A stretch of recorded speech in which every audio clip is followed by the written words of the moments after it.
우리가요, 열심히 삽니다. 근데 우리가 열심히 살려고 하는 그 마음 밑바탕에는 어떤 믿음이 있어요. 믿음. 그래도 행복은 나 하기 나름이야 하는 믿음이 있기 때문에 열심히 이제 사는 거죠.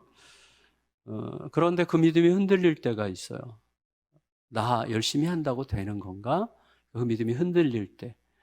그러면 열심히 살아갈 이유도 흔들리고, 그리고 내 삶의 터전도 이제 같이 흔들리는 거죠.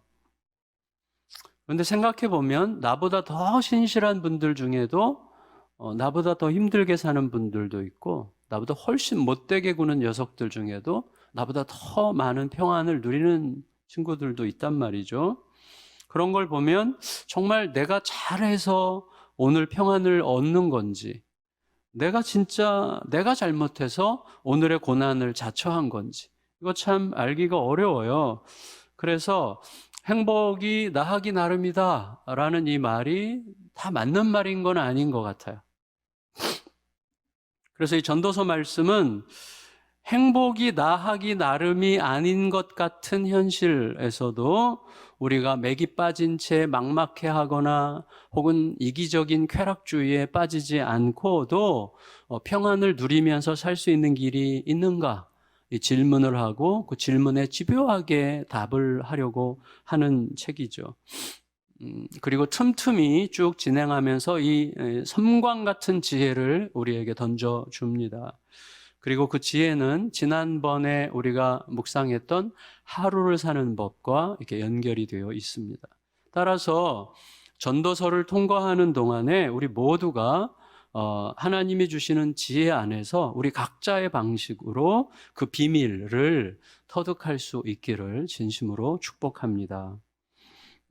전도서의 저자는 자기를 전도자라고 이렇게 부르고 있어요. 히브리어로 코헬렛이라는 말인데 이 말을 여러 이제 가지로 해석할 수 있는데 정리하면 말씀을 이렇게 수집해서 잠언 같은 이런 말씀을 수집해서 사람들을 모아 가르치는 자라는 의미에 가장 가까운 단어인 것 같습니다.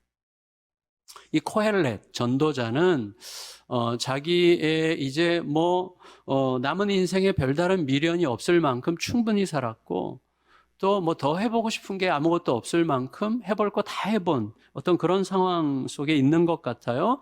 그리고 그의 결론은 일단 이거였어요. 2절을 같이 읽겠습니다. 2절 시작. 해 아래에서 수고하는 모든 수고가 사람에게 2절이죠. 죄송합니다. 시작. 전도자가 이르되 헛되고 헛되며 헛되고 헛되니 모든 것이 헛되도다. 이게 이제 그가 결론적으로 1차적인 결론으로 얘기를 하는 거죠. 이 헛되다.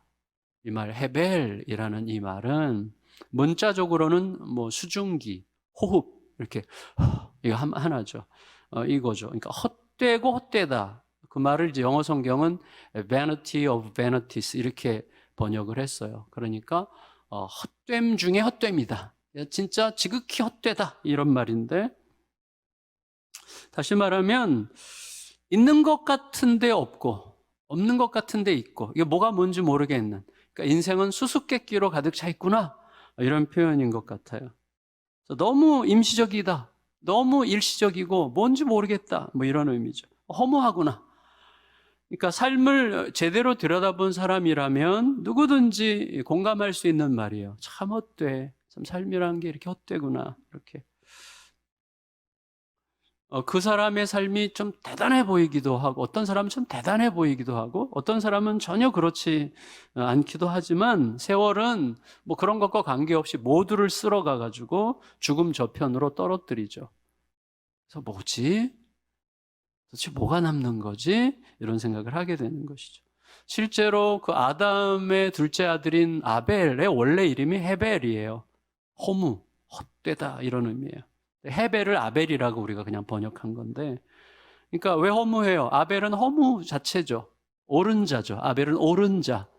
옳은 자가 오르신 하나님 앞에서 옳은 일을 행한 것 때문에 옳지 않은 자에 의해서 죽임을 당한 이 허무함의 상징이 아벨이죠. 그리고 이 아벨 이후로 온 땅은 허무함으로 충만합니다. 수수께끼로 꽉 차 있죠. 물론 중요한 건 이거예요. 헛되지 않은 게 있다는 걸 안 사람만 모든 게 헛되다고 말할 수 있어요. 그게 우리에게 중요하죠. 여러분, 헛되지 않은 것을 찾지 못한 사람은 모든 게 헛되다는 말도 헛되다는 것을 알기 때문에 그런 말 할 필요도 없어요. 따라서 모든 게 헛되다 하는 이 선언은 진실로 헛되지 않은 것을 찾으려는 열망이 있느냐? 당신은 참으로 가치 있는 걸 찾았느냐? 이런 질문이기도 한 것이죠. 소위 그 대형교회인, 전에도 제가 한번 말씀드린 것 같긴 해요. 대형교회로 분류되는 안산 동산교회를 일구신 김인중 목사님은 우리 같이 모임에서 종종 얘기하셨어요. 아이, 교회 크게 할 거 없어. 다 쓸데없는 짓이야. 다 헛것이야. 이런 얘기를 늘 하셨어요. 그때 대다수 우리 동역자들의 반응은 자기는 할 거 다 해봐놓고 그렇게 말하시면 안 되죠. 뭐 이제 이런 반응이었거든요. 그러니까 일단 나도 대형교회 비슷하게라도 해보고 뭐 공감하든 말든 하겠다. 이제 그 말이죠. 일리 있는 반응이에요. 일리 있는 반응. 하지만 다르게 생각할 수도 있어야만 한다고 생각합니다. 왜냐하면 저는 김인중 목사님처럼 이렇게 올곧게 살려고 그렇게 치열했던 분이 과연 있을까? 제가 옆에서 이렇게 뭐 길게 보진 않았고 5년을 가까이서 보면서 이건 불가능한 삶이야. 진짜 이건 불가능해. 너무너무 치열하게 옳기 위해서, 옳은 길을 걷기 위해서 얼마나 분투를 하는지. 근데 그런 분이 그렇게 말씀하신다면 그 길을 안 가봐도 믿을 수 있지 않을까? 이렇게 생각해야 되지 않을까요? 그래서 아무리 노력해도 뭐 대형교회를 이룰 가능성도 거의 없지만 설령 대형교회가 막 될 것 같은 상황이 펼쳐진다고 해도 스스로 그 길을 가지 않기로 미리 결정할 수도 있지 않을까요? 그렇게 말씀하신 거를 내가 인정하고 믿는다면. 그러니까 여러분, 김 목사님은 교회 성장에 대한 하나님의 이끄심을 부정한 게 아니라 성장하게 하시는 하나님의 이끄심에 내 욕심을 뒤섞은 것에 대해서 후회하셨다라고 생각할 수 있는 거예요. 사실 그래서 목사님은 은퇴하시기 전에 이제 저랑 많은 얘기를 하셨는데 그때 그런 대화를 했어요. 이 교회를 여러 개의 건강한 중형교회로 이렇게 나누면 좋겠다는 얘기. 사실 제가 제안을 드렸고 목사님도 맞았고 꼭 그렇게 할 거야 하셨는데 결국은 못 하신 것을 지금도 후회하고 계세요. 그래서 저도 사실은 저는 대형교회를 이루지 못했고 또 이룰 의지도 없지만 사실 김 목사님께 그 대화를 함께 나눈 자로서 그 길을 꼭 가고 싶다 이렇게 이제 생각하고 있어요. 어쨌거나 우리가 전도자의 길을, 전도자의 말을 들으면서 모든 것이 헛되다 이렇게 하는 말을 들으면서 아유 자기는 할 거 다 해놓고 헛되다고 하면 아직 제대로 해본 적도 없는 우리들은 뭐 어쩌라는 거야 이런 식으로 반응할 수도 있겠지만 반대로 이 사람이 그렇게 말하기까지 얼마나 많은 번민과 고통의 시간을 통과했을까 이거를 생각하면서 하나님께서 그를 통해서 우리에게 주시려는 지혜를 선물로 받을 수도 있을 거라고 생각합니다. 그런 거 있잖아요. 저도 막내라서 잘 아는데 위로 이제 누나들과 형이 있잖아요. 그럼 형, 누나, 오빠, 언니들이 부모님한테 쥐어 터지는 모습을 보면서 안 맞으면서도 사랑받을 수 있는 법을 잘 터득할 수 있는 기회가 막내들에게는 충만하죠. 그렇게 된 막둥이의 길을 지혜롭게 걸을 수도 있는 거죠. 저는 진짜 부모님으로부터 한 대도 안 맞고 자랐어요. 얼마나 제가 머리를 굴려가지고 안 맞는 법을 익혔는지. 그거 다행이죠. 그렇게 하려면 어떻게 해요? 먼저 전도자의 말에 공감을 해야 됩니다. 먼저 전도자는 자기를 세 개의 타이틀로 소개해요. 나는 다윗의 아들이다, 예루살렘의 왕이다, 전도자다. 이 세 가지로 설명을 하는데 1절 읽을까요? 1절 시작. 다윗의 아들 예루살렘 왕 전도자의 말씀이라 그랬어요. 자, 이 세 개의 타이틀은 세 개가 다 하나님의 약속 안에서 만납니다. 하나님의 약속. 자, 먼저 이 사람이 자기를 다윗의 아들이라고 소개하는 이유는 뭐겠어요? 자기가 깨달은 것이 다윗의 아들됨과 연관이 있기 때문이죠. 그가 솔로몬일 가능성이 이제 많죠. 솔로몬이라면, 자, 그는 왕이 된 직후에 어떤 일이 있었어요? 꿈에 나타나신 하나님께서 내가 너에게 뭐 해주기를 바라느냐? 이렇게 물으셨을 때 아주 엉뚱한 대답을 했던 바로 그 사람이죠. 그때 뭐라고 대답했어요? 내가 너에게 뭐 해주냐? 뭐 해주기를 바라느냐? 그랬더니 솔로몬이 저희 아버지 다윗은 하나님 앞에서 하나님과 함께 성실과 공의와 정직으로 살았습니다. 이렇게 대답을 해요. 그러니까 굉장히 엉뚱한 대답이지만 굉장히 의미 깊은 대답이죠. 그러니까 하나님께서 저에게 뭐 해주시는 거에서 가장 중요한 것은 제가 아버지 같은 존재가 되는 것입니다. 이런 대답을 한 거죠. 그럼 아버지의 인생에 대해서, 왕이 된 직후에 아버지의 인생에 대해서 엄청나게 많이 생각한 거죠. 그래서 아버지 다윗이 하나님의 인정을 받았던 이유가 무엇일까 하는 것을 생각하고 또 생각하고 고민했고 곱씹어서 생각했던 거죠. 그리고 아버지의 삶이 결국 뭐예요?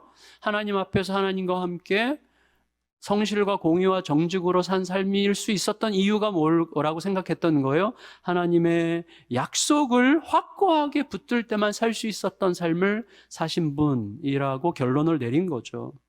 그런데 이제 나이가 들어서 자기의 인생을 되돌아보니 자기는 그걸 뻔히 알면서도 하나님의 약속 대신에 욕망을 붙들고 살았다는 것을 깨달은 자로 지금 얘기하고 있다고 할 수 있는 거죠.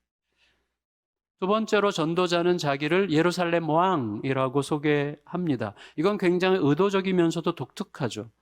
여러분, 대한민국 대통령이 서울이 아무리 중요해도 나는 서울의 왕이다 이렇게 말하기는 애매하잖아요.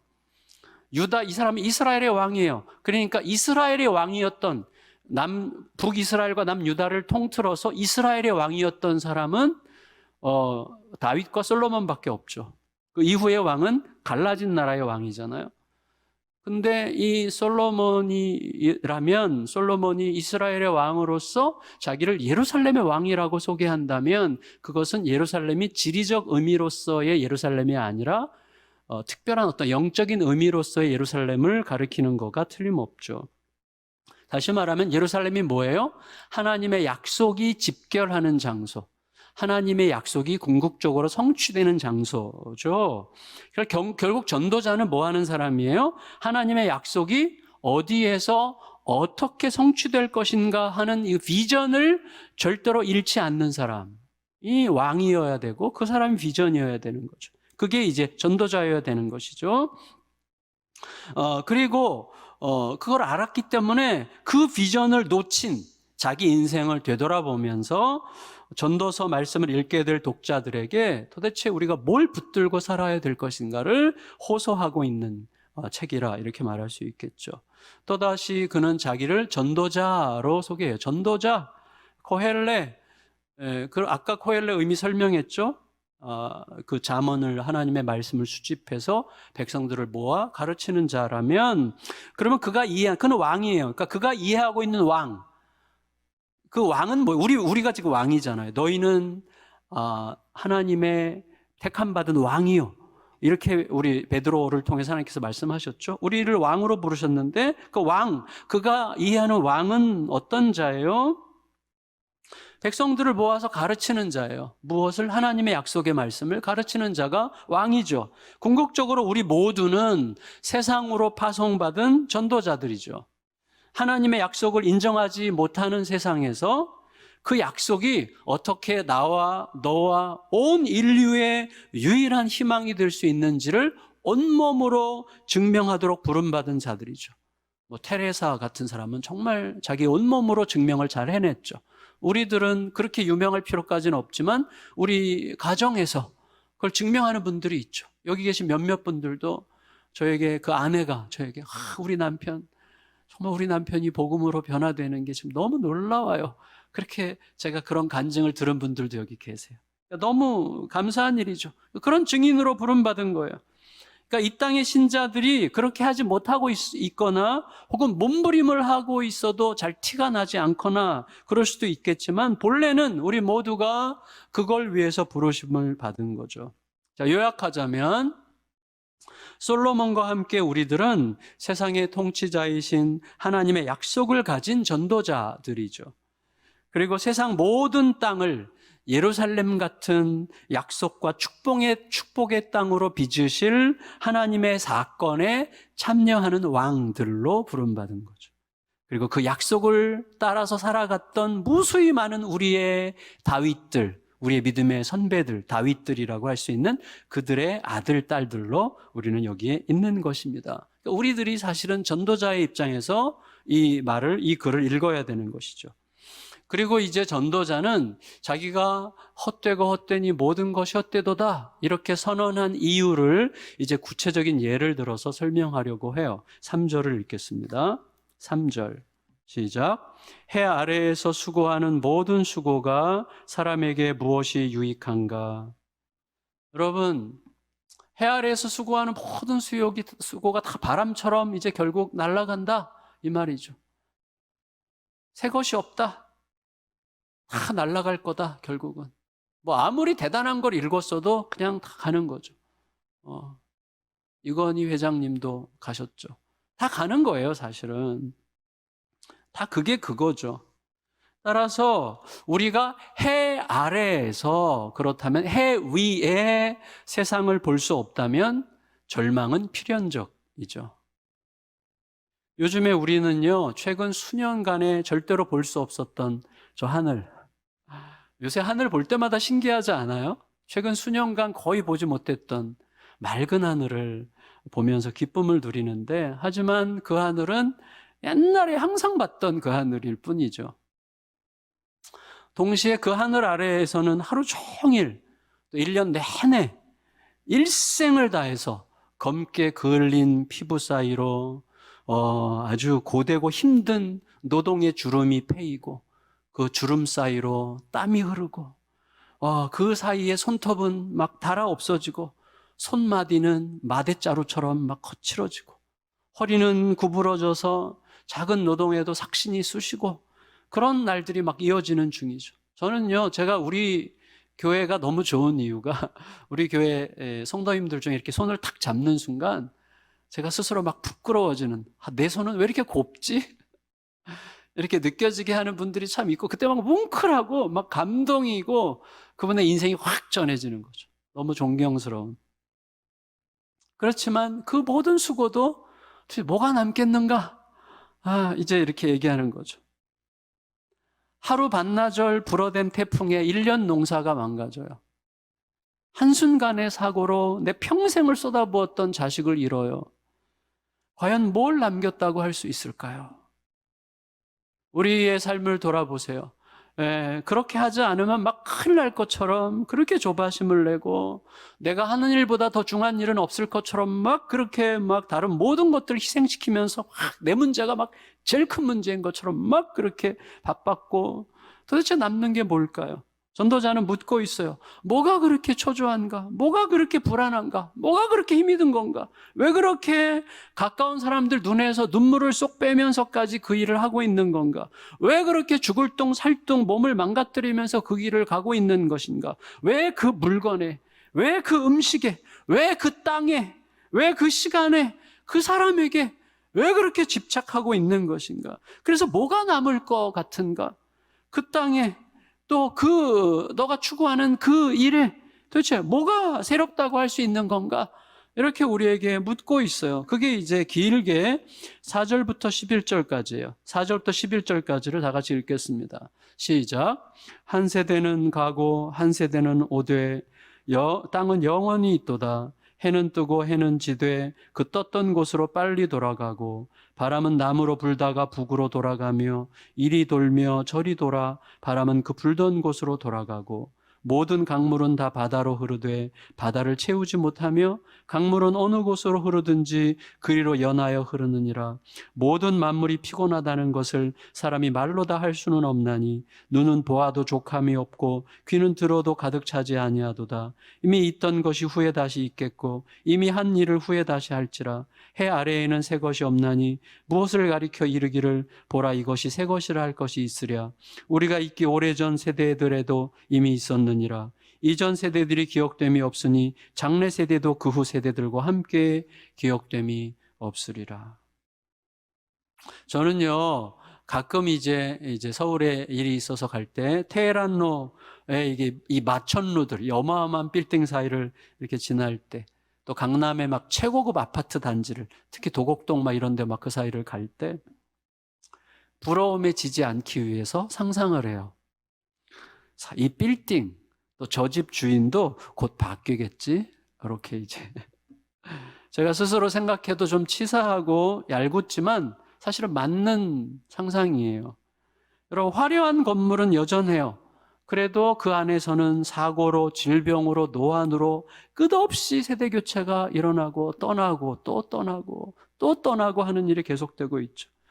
마음에 여전히 20대인 60대 안에는 어떤 서운함 비슷한 게 있어요. 그런데 60대가 20, 30대를 향해서 야, 니들도 곧 따라올 거야 라고 말하는 것은 저주가 아니라 현실이에요. 살아보면 알게 되겠죠. 저도 막 지금 실감을 하는데 모든 새 것은 속히 옛 것이 됩니다. 그런 예는 세상 꽉 차 있죠. 제가 옛날에 군부대에서 군수과 1삼종 개원이었어요. 쌀과 기름을 다뤘는데 그때 타자기 처음 배울 때 막 신기했는데 조금 있으니까 워드 프로세서가 나오니까 타자기는 오징어가 되고 워드 프로세서는 조금 있다가 개인 PC에 밀려나가고 지금 PC는 뭐로 밀려나고 태블릿 PC로 밀려나고 태블릿 PC는 이제 폴더폰에 밀리고 있는 중이죠. 그래서 얼마 전에 저희 가까운 목사님 한 분이 폴더폰 이렇게 딱 하니까 커지는 거 있잖아요. 그거 막 저에게 자랑하면서 아직도 태블릿 PC를 써. 저를 아주 멸시하더라고요. 근데 그렇게 자랑하는 인간도 잠시만 기다리면 그 옛것이 될 거죠. 그것도. 그러니까 굳이 부러워할 것도 없어요. 여러분, 새로움은 순간이고 새 것은 곧 옛것입니다. 방금 전 뜬 해가 눈 몇 번 깜빡이니까 저편으로 넘어가고 그러니까 아침에 출근할 때 해 보면서 출근하거든요. 또 목양실은 해를 지는 걸 봐요. 항상 조금 아까 왔는데 해가 지네. 늘 그거 느끼는 거죠. 우리가 다 느껴요. 여름인 줄 알았는데 금방 겨울이고 아까 장로님도 금방 기도하셨잖아요. 어느새 가을이 왔어요. 새해인 줄 알았는데 연말이고 시간의 무상함에 공감 못할 자가 없어요. 기회가 나에게 온 줄 알았는데 언제 바람처럼 돌아서 저쪽으로 돌아 나가죠. 우리는 끝없이 예측하고 싶어하고 미래를 말하는 전문가들에게 의지하지만 그들도 아무것도 모르는 연약한 죄인에 불과한 것이죠. 강물이 바다로 흐르듯이 삶은 끝없이 끝을 향해 달리지만 아무리 달려도 의미와 목적을 배부르게 성취했다고 말할 수가 없어요. 끝없이 흐르고 쉬지 않고 소멸할 뿐입니다. 나만 불행한 줄 알았는데 알고 보니 다 불행하거나 불행할 예정이야. 죽음이 기다리고 있어요. 그러니까 뭔가 이룬 줄 알았는데 까보니까 별게 없어요. 그 정도쯤이면 충분할 만도 한데 아무리 가져도 만족이 없어요. 저는 진짜 우리 그런 적 있잖아요. 전 운전면허를 10번 이상 떨어졌어요.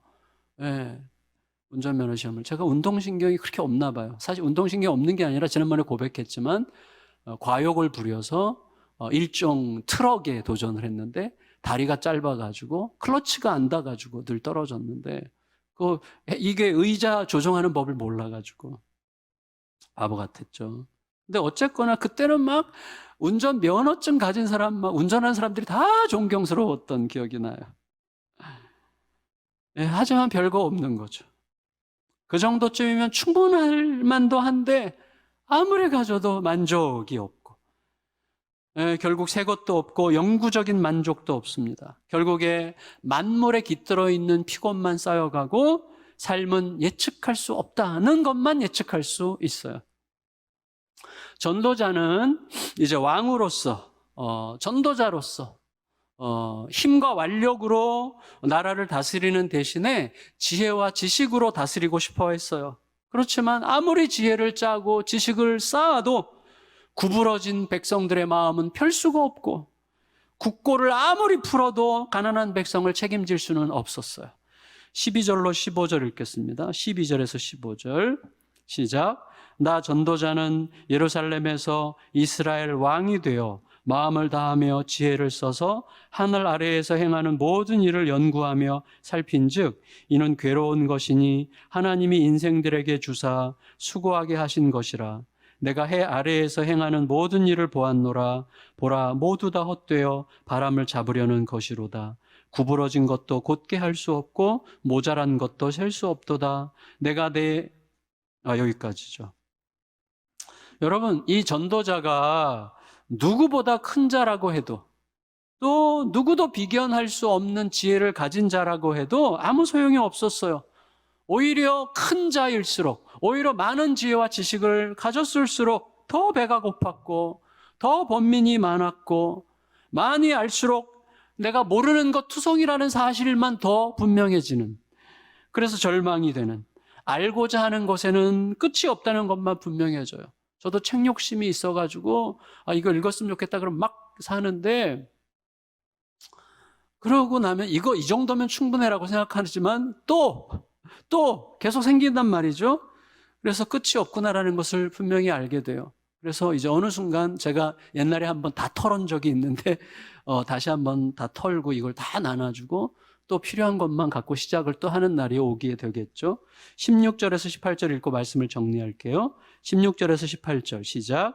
내가 내 마음속으로 말하여 이르기를 보라 내가 크게 되고 지혜를 더 많이 얻었으므로 나보다 먼저 예루살렘에 있던 모든 사람들보다 낫다 하였나니 내 마음이 지혜와 지식을 많이 만나보았음이로다. 내가 다시 지혜를 알고자 하며 미친 것들과 미련한 것들을 알고자 하여 마음을 썼으나 이것도 바람을 잡으려는 것인 줄을 깨달았도다. 지혜가 많으면 번뇌도 많으니 지식을 더하는 자는 근심을 더하느니라. 뻔히 아는데 그 길을 또 가요. 결국 우리는 어디로 가요? 괴로운 인생길 가는 몸이 평안히 쉴 곳 아주 없네. 고통과 근심이 어디는 없으리. 돌아갈 내 고향 하늘나라. 그러니까 이 노래를 부를 수 없는 자들은 도대체 어떤 희망을 갖고 살 수 있을까? 이런 생각을 하게 돼요. 그래서 우리들의 해 아래에 꽂혀 있었던 눈을 들어서 해를 지으신 분을 향하지 않으면 어떻게 해야 되는 걸까요? 그래서 우리는 물어야만 하는 거죠. 우리가 해 아래에서 어차피 살아가는데 해 아래에서 살아가는 모든 헛됨을 인정하되 동시에 인정하면서도 오늘을 하나님의 샬롬 평안 가운데 산다고 하는 것은 무슨 뜻인가? 가능한가? 이걸 물어야만 하는 것이죠. 오늘 말씀은 간략하게 이후에 이제 계속 나오는데 먼저 우리는 오늘 내가 있는 이 자리에 대해서 제대로 정의해야만 해요. 내가 여기 있는 자리는 어떤 자리인가에 대한 데피니션이 확실히 있어야 되는 거죠. 우리가 오늘 어떤 이유로건 가정에 있건 이 자리 예배당에 있건 예배드리는 자의 자리에 앉아 있다면 그 자리는 허무를 느껴야 되는 자리가 아니라 우리를 위해서 허무를 관통하는 빛을 주시려고 예수님께서 자기 몸을 던져서 마련하신 자리라는 것을 우리가 의도적으로 잊지 않기로 약속해야 됩니다. 예수님에게는 새라는 단어가 많이 붙죠. 예수님은 모든 새 것을 옛 것으로 퇴화시키는 세상 한가운데로 들어오신 새로운 분이죠. 그분은 새 약속을 가지고 오셨고 우리에게 새 생명을 주시고 우리에게 새 삶을 사는 새 존재, new being이 되게 하셨어요. 그리고 우리가 매 순간을 새롭게 영원한 새로움으로 살아갈 수 있도록 무엇을 주셨어요? 새 계명을 주셨어요. 새 계명을 너희에게 주노니 내가 너희를 사랑한 것 같이 서로 사랑해라. 곧 자기를 내어주는 사랑이 모든 것을 새롭게 하는 비밀이라는 것을 가르쳐 주셨어요. 이문세는 제가 혼자서 어디 1시간 이상 장거리 운전을 할 때는 주로 이문세 노래를 많이 들어요. 제가 복음송 대신에 이문세 노래를 듣는데, 이문세의 그 옛사랑이라는 노래는 참 잘 만들어진 노래인데, 거기서 이문세가 뭐라 그래요? 사랑이란 게 지겨울 때가 있지, 이렇게 노래하거든요. 사랑이란 게 지겨울 때가 있지, 뭐 이렇게 노래를 해요. 근데 왜 그 노래를 할까요? 실상 그 노래는 지겨웠던 그 사랑마저 절절하게 그립구나 하는 징징거림이에요. 그러니까 여러분, 사랑은 지겨워도 그리워요. 옛사랑이어도 새로워요. 이게 사랑이야. 사랑만이 결코 영원히 지치지 않아요. 사랑만 지치지 않아요. 제가요, 전도서에 대한 자료들을 이제 막 모으고 읽고 막 보고 이렇게 했었는데, 그 중에 우리 교회 지난번에 강의하러 오셨던 강영환 교수님이 15분짜리 전도서 동영상 강의가 있어요. 그거 한번 보세요. 근데 내용은 이거예요. 제가 요약하면, 우리의 삶에는 두 개의 날개가 있다는 거예요. 하나는 허무하다, 인생은 허무하다라는 날개가 있고, 하나는 인생은 하나님의 선물이다 라는 날개가 있고, 이 두 날개가 팔딱팔딱 하면서 조화를 이루는 게 전도서다, 이렇게 이야기를 해요. 그래서 한편으로는 삶에 가득한 헛됨을 인정하고 굳이 부인할 필요 없어요. 그래, 맞아. 그런데 우리의 존재와 우리의 일상은 또 하나님이 주신 선물이야. 그러면 허무함의 바탕 위에서도 하나님이 주신 선물을 누리는 길은 뭐냐? 이거를 우리가 질문해야 되는 것이죠. 돌아보면 나에게는 받지 않은 게 아무것도 없다, 이런 걸 깨달아야 된다고 그분은 얘기하세요. 그래서 제가 생각해 보니까 그래요. 여러분, 자수성가를 했다고 해도 자수성가를 할 수 있도록 주어진 건강, 지혜, 환경, 시대, 내가 선택한 게 아니에요. 주어진 것들이죠. 전부 다 주어진 것들이에요. 그러니까 이 선물에 대한 기본적인 태도는 뭐죠? 감사여야 되죠. 감사. 여러분, 병원에서 치료받았는데 간호사를 보면서 다 지 먹고 살려고 저러는 거지 뭐, 이렇게 생각하는 사람은 불행해요. 진짜 너무 고맙다, 이렇게 생각하는 사람이 행복한 거죠. 감사하지 않으면 비교하게 되고, 비교하면 불행해져요. 동시에 감사해서 더 나아가서 어디로 가야 돼요? 내가 받은 사랑의 선물로 누군가가 감사하다고 말할 수 있게 해야죠. 그 사람이 제일 행복한 길을 가는 거다, 이렇게 얘기하는 거예요. 그러니까 아무것도 받지 않은 사람이 없고 아무것도 나눌 게 없는 사람도 없어요. 왜냐하면 때로는 그 자리에 있어주는 것만으로도 충분히 나눌 수 있기 때문이죠. 그래서 그 감사와 사랑이 허물을 넘어서 우리의 현재를 영원에 닿게 하는 힘이에요. 그 사랑으로 감사와 애정이 넘칠 때, 그래서 사랑의 지겨움을 말했던 이문세의 노래도 이렇게 끝이 나요. 옛사랑 그대 모습 영원 속에 있네. 영원 속에 있어요. 여러분, 이 말씀 드리고 마칠게요. 2013년에 나온 영화 중에 Still Life라고 있어요. 지난번에 우리 봉준호 감독이 그 심사위원장을 맡았던 영화제가 베니스 영화제죠. 베니스 영화제인데, 베니스 영화제에서 감독상을 수상한 영화예요. Still Life라고. 내용이 뭐냐면, 한 주인공이 존이라고 하는 아주 심심하게 생긴 공무원이에요. 22년 차 공무원인데, 이 사람이 하는 일은 고독사, 혼자 쓸쓸히 아무도 아는 사람 없이 고독사해서 죽은 분의 장례식을 치러주는 공무원이에요. 근데 사실은 고독사한 분들은 적극적으로 수소문하지 않으면 가족이나 친인척이나 친구를 찾기가 너무 어려워요. 그러니까 대개 공무원들은 지인들을 찾기가 너무 힘드니까 그냥 그만두고 시체를 대충 화장해서 그냥 장례식을 치러요. 이렇게 묻어요. 하지만 이 존은 자기 자신도 고독사할 처지처럼 너무 외로운 자야. 너무 심심하게 생긴 노총각이에요. 근데 이 존은 일일이 수소문을 해요. 수소문을 해가지고 먼 곳에 있는 가족, 친구들까지 다 찾아서 장례식을 치르느라고 시간이 많이 걸려. 그래서 이 일을 너무 늦게 처리한다고 해고 통보를 받아요. 그리고 해고 통보를 받은 후에 교통사고로 죽어요. 너무 허망하죠. 진짜 뭐가 남는 거예요? 너무 헛되고 허망하죠. 그리고 존을 아는 사람, 이 사람이 죽었다는 것도 다 모르고, 또 이 사람이 뭐 장례식에 올 사람도 없고, 그래요. 그런데 바로 그때 존이 장례를 치러줬던 고독사 했던 분들이 무덤에서 나와요. 무덤에서 나와서 다 존의 무덤을 둘러싸고 애도를 표시하는 거예요. 좀 특이한 영화였어요.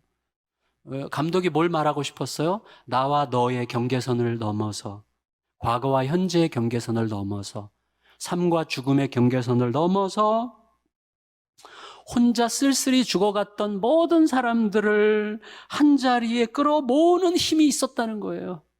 그 힘이 있다는 거예요. 그 힘이. 감독은 우리가 사는 세상에 바로 그런 힘이 있어야 된다. 그런 힘이 작동하면 좋겠다. 죽음조차 뛰어넘는 이 환대하는 사랑이 있어야만 한다. 이걸 외치고 싶었던 거죠.